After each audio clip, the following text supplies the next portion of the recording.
जय हिंद। आज हम बात कर रहे हैं पोस्ट वॉर इंटरनेशनल ट्रेंड्स कौन कौन से रहे या द्वितीय महायुद्ध के बाद अंतर्राष्ट्रीय राजनीति में किस प्रकार से चेंजेज आए।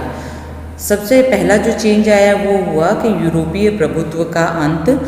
युद्ध से पहले, द्वितीय विश्व युद्ध से पहले इटली, जर्मनी, फ्रांस, ब्रिटेन आदि देश थे वो महाशक्तियों के रूप में उभरे हुए थे, लेकिन द्वितीय विश्व युद्ध की समाप्ति के बाद इन देशों की स्थितियां खराब होने लगी और ये द्वितीय श्रेणी की शक्तियों में शामिल होने लग गए और प्रथम श्रेणी की शक्तियों में नाम आने लगा अमेरिका और सोवियत संघ का।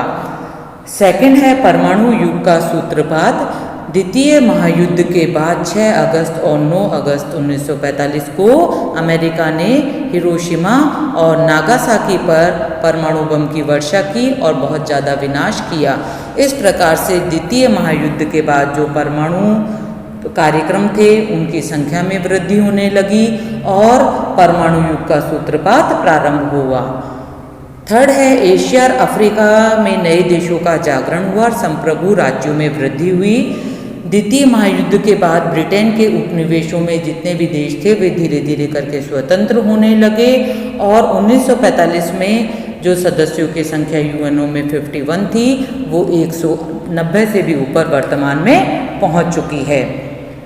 नेक्स्ट है वो है साम्यवाद का विस्तार। इटली और जर्मनी साम्यवाद के कट्टर शत्रु थे, लेकिन उसके पश्चात मित्र राष्ट्रों में इतनी क्षमता नहीं बची थी कि वे साम्यवाद की पूर्वी यूरोप और एशिया में उसके प्रभाव को रोक सके। इसलिए धीरे धीरे यहाँ पर सोवियत संघ ने पूर्वी यूरोप में साम्यवाद का प्रसार करना प्रारंभ कर दिया। इसके लिए सोवियत संघ ने अनेक कार्यक्रम चलाए। फिफ्थ है सैनिक गुटबंदियाँ। द्वितीय विश्व युद्ध के बाद साम्यवादी देश और पूंजीवादी देश दोनों ने मिलकर अनेक सैनिक जो गठबंधन थे उनको किए, जिसमें नाटो की बात हम करते हैं, सीटो की हम बात करते हैं, हम वारसा पैक्ट की बात करते हैं। इस प्रकार से अनेक सैनिक जो गठबंधन है वो बनाए गए। नेक्स्ट है द्वितीय विश्व युद्ध के बाद जो स्थिति आई वो आई शीत युद्ध की। जर्मनी और जापान की पराजय के बाद गोलियों और बमों का युद्ध समाप्त हुआ, परंतु साम्यवादी और पूंजीवादी देशों में एक नया युद्ध प्रारंभ हुआ जिसे हम वैचारिक युद्ध के नाम से जानते हैं। ये वैचारिक युद्ध क्या था? शीत युद्ध, या इसको हम कोल्ड वॉर के नाम से जानते हैं। इस कोल्ड वॉर में अमेरिका और रूस ने कई बार ऐसी परिस्थितियां पैदा की जिससे कि अगला विश्व युद्ध होने की संभावनाएं बढ़ी। इसे शीत युद्ध कहा गया और ये शीत युद्ध बहुत सालों तक चला। नेक्स्ट है गुटनिरपेक्षता की नीति। द्वितीय महायुद्ध के बाद जब नए देश स्वतंत्र हुए तो उन्होंने शीत युद्ध की खींचतान से अपने आप को बचाने के लिए एक अलग नीति का अनुसरण किया जिसे गुटनिरपेक्षता की नीति कहा जाता है। इस गुटनिरपेक्षता की नीति को प्रारंभ करने में भारत का नाम सर्वोपरि आता है और इस प्रकार से गुटों से पृथक रहने की नीति हमने अपनाई जिसमें अधिकांश देश शामिल हुए। नेक्स्ट है साम्राज्यवाद और उपनिवेशवाद का अंत। द्वितीय महायुद्ध के बाद साम्राज्यवाद की प्रवृत्तियां जो बढ़ रही थी बहुत तेजी से और उपनिवेशवाद की प्रवृत्तियां थी उनका धीरे धीरे समापन होने लगा, क्योंकि जो नव स्वतंत्र देश थे इन्होंने अपना विकास प्रारंभ करना शुरू किया और नव स्वतंत्र देशों ने अन्य देशों की भी सहायता की। इस प्रकार से इन दोनों ही प्रवृत्तियों पर समय के साथ रोक लगी। नाइन्थ है महाशक्तियों की संख्या में कमी आई। द्वितीय महायुद्ध तक जो महाशक्तियाँ थी वो बहुत सारी थी, जिसमें कि Britain, Italy, Germany, Japan, France, अनेक बहुत सारे देश थे।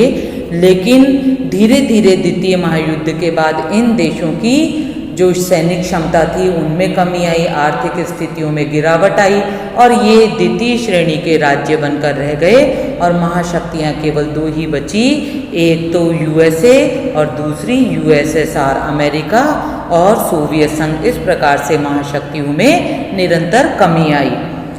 नेक्स्ट है द्विध्रुवीयता से बहुकेंद्रवाद की ओर विश्व बढ़ा। 2 ध्रुव से 2 ध्रुव कौन कौन से थे?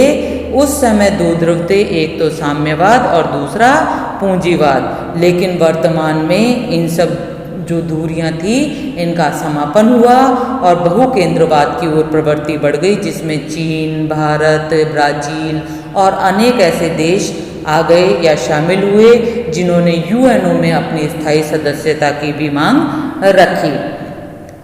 नेक्स्ट है तीसरे विश्व का बढ़ता हुआ महत्व। तीसरे विश्व से तात्पर्य है, थर्ड वर्ल्ड का मतलब होता है जितने भी विकासशील देश हैं उन्हें हम इस कैटेगरी में शामिल करते हैं, जिसमें एशिया, अफ्रीका, लैटिन अमेरिका के जितने भी स्वतंत्र देश है वो आ जाते हैं।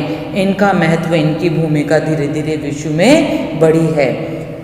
12th है उत्तर बनाम दक्षिण संघर्ष। उत्तर का मतलब है यहाँ पर जो नॉर्थ कंट्रीज हैं उसमें हम विकसित देशों को लेते हैं, जबकि दक्षिण के देशों में हम अविकसित या विकासशील देशों के नामों को शामिल करते हैं, उनकी संख्या को यहाँ पर शामिल करते हैं। जो उत्तर के देश हैं उनके पास बहुत ज़्यादा पैसा है, संपदा है, आर्थिक दृष्टि से संपन्न है। दक्षिण के देश गरीब, पिछड़े हुए, अशिक्षित है, इसलिए इन दोनों के बीच जो खाई है वो बहुत ज़्यादा बढ़ी हुई है। तो ये संघर्ष की प्रवृत्ति भी इन दिनों देखने को मिल रही है।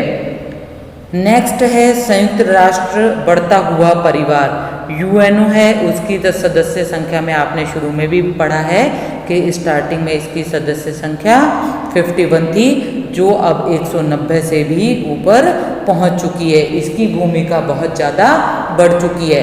इसकी भूमिका इसलिए बढ़ चुकी है क्योंकि इसने अभी तक थर्ड जो युद्ध था, तृतीय विश्व युद्ध था, उसको अभी तक रोके रखा है, इसलिए यूएनओ का महत्व बहुत ज़्यादा बढ़ गया है। इस प्रकार से द्वितीय विश्व युद्ध के बाद उपरोक्त परिस्थितियाँ आई या प्रवृत्तियाँ आई जिनको हमने विश्व में देखा है।